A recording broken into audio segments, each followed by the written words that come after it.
premiers apôtres. L'apôtre Saint Jean dira dans 2 Jean, chapitre 12, il dira « J'ai bien des choses à vous écrire.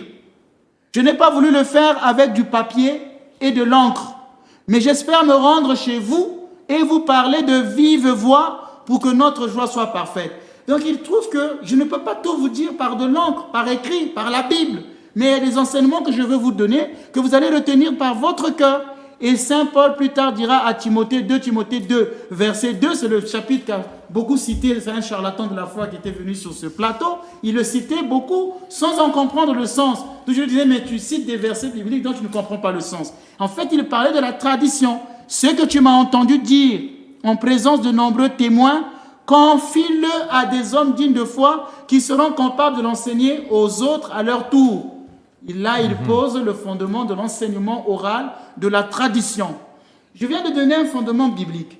Allons-y maintenant en patristique. Pour ceux qui aiment la théologie, ils aiment bien les pères. C'est Saint Irénée qui dit ceci. « Qu'en serait-il si les apôtres ne nous avaient pas laissé d'écrit? Admettons qu'il n'y avait pas de Bible.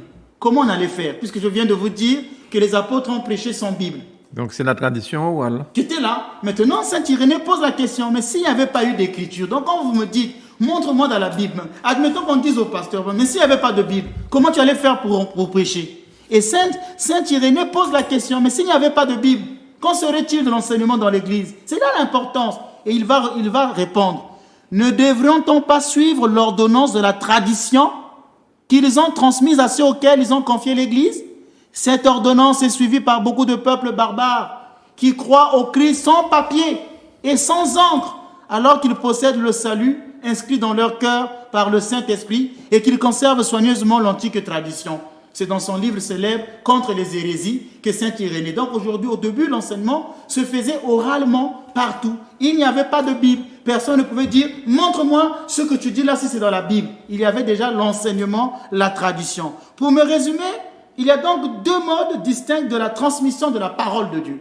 La parole de Dieu, elle est transmise de 2 manières. Par la Bible et par la tradition. Oui.